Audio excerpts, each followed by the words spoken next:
చాలా మంది ఏమడుగుతున్నారంటే అదేది ఇప్పుడు గ్రూప్ 2 పోస్టులు ఉన్నాయి కదా, గ్రూప్ 2 పోస్టులు ఉంటే గత ప్రభుత్వం మేము వేసినామని చెప్తుంది. వాళ్ళు వేసింది లేదు, పీకింది లేదు, చేసింది లేదు. నిజంగా వాస్తవాన్ని మాట్లాడుకుంటే, ఎందుకంటే మనము ఆస్పిరెంట్గా ఉన్నాం, తర్వాత పోటీ పరీక్షలు ప్రిపేర్ అయ్యి అంతా అయిపోయింది, అది ఆ కథ వేరు. అయితే చాలామంది ఏమంటున్నారంటే వాళ్ళు వేసి ఊరుకున్నారు, అయిపోయింది. అయితే ఇంకేమైనా పోస్టులు పెంచేటువంటి ఆలోచన ఉన్నదా అని చెప్పేసి అడుగుతున్నారు చాలామంది. గ్రూప్ 2 పోస్టులకు సంబంధించి మీకు ఈ గ్రూప్ 2 గ్రూప్ 3 గురించి పోస్టుల పెంపు అని చెప్తాను ప్రతిసారి. అంటే దానికి చెప్పకుండా ముందు 30,000 ఉద్యోగాలు గత ప్రభుత్వం ఇచ్చినాయే మీరు ఇచ్చిర్రు అని అంటారు అన్న. ఉద్యోగ నోటిఫికేషన్ ఇస్తే ఉద్యోగం ఇచ్చినట్టు. నోటిఫికేషన్ ఇస్తే ఉద్యోగం. సరే, ఈ రోజు నేను అన్న మాటలు కొంతమంది విద్యార్థులకి యువకులకి ఏదో బల్మూరు వెంకట తప్పు మాట్లాడుతాను, కోపం రావచ్చు, సహజం అది.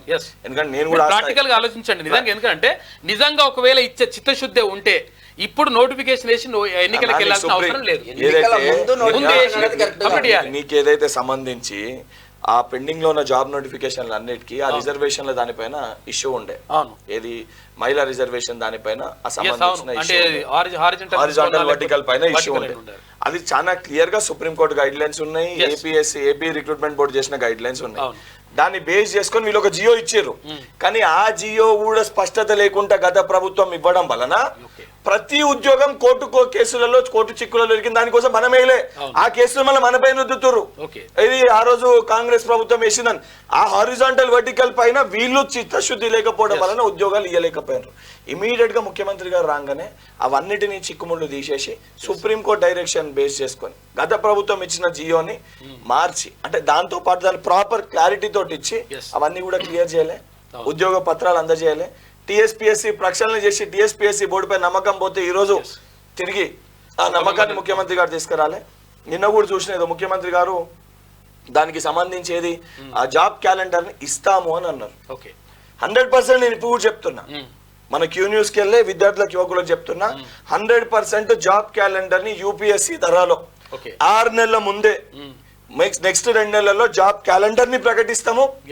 ఏ నెల ఏ వారము ఏ ఉద్యోగం పెడతాం, ఏ నోటిఫికేషన్ వస్తుంది, ఎప్పుడు ఏ నెల ఎప్పుడు డేట్ రాదనలో, ఏ మంత్ ఏ week, first week second week third week, మళ్ళీ ఆ రాసిన ఎగ్జామ్ ది ఏ మంత్ ఏ వీక్ రిజల్ట్ వస్తుంది. ఇవన్నీ స్పష్టంగా మన దగ్గర ఉన్న 7-8 అన్ని రిక్రూట్మెంట్ బోర్డ్స్ తోటి ఆల్రెడీ దీనిపైన ఇప్పుడు ఎలక్షన్ కోడ్ ఉంది కాబట్టి దీని గురించి మనం అంటే దానిపైన రివ్యూ చేయొద్దు కాబట్టి ముఖ్యమంత్రి గారు ఆగిరు. ఒక్కసారి ఇది అయిపోగానే నెక్స్ట్ 2 months లో చాలా స్పష్టంగా జాబ్ క్యాలెండర్ ని ప్రకటించడం జరుగుతుంది. అండ్ పోస్టుల పెంపు ఏదైతే గ్రూప్ 2 గ్రూప్ 3 పోస్టుల పెంపుకు సంబంధించి ఆ సంబంధించిన ఏదైతే సంబంధించి ఫైనాన్స్ డిపార్ట్మెంట్ GIDకి సంబంధించి ఎన్ని వేకెన్సీస్ ఉన్నాయి అన్నది పంపించి రిపోర్ట్ తెప్పించుకోరు. దాని సప్లిమెంటరీ నోటిఫికేషన్ ఇస్తూ దాన్ని ఎంతమంది మరి కొత్త విద్యార్థులు ఏ రకంగా అప్లై చేసుకోవాలి, ఏ రకంగా ఇబ్బందులు జరగకుండా చూడాలి. ఈ దొంగలు కొంతమంది మళ్ళీ కోర్టుకు పోయి ఎంటైర్ నోటిఫికేషన్ ఆపి మళ్ళీ ఈ ప్రభుత్వం పైన తప్పు చూపించి ఏలెత్తి చూపించే ప్రయత్నం చేస్తారు. కాబట్టి కోర్టు కేసు చిక్కుముడ్లు లేకుండా ఉద్యోగాలను పెంచి విద్యార్థులకి యువకులకి న్యాయం చేయాలని ఒక సంకల్పంతో ఉన్నాం. 100% చేసి తీరుతామన్న, ఇందులో ఎటువంటి సందేహం లేదు. అదే 100% చెప్తున్నా, దాన్ని లీగల్ గా అన్ని చూసి 100% ఆ రకంగా విద్యార్థులకు న్యాయం చేయడం జరుగుతుంది.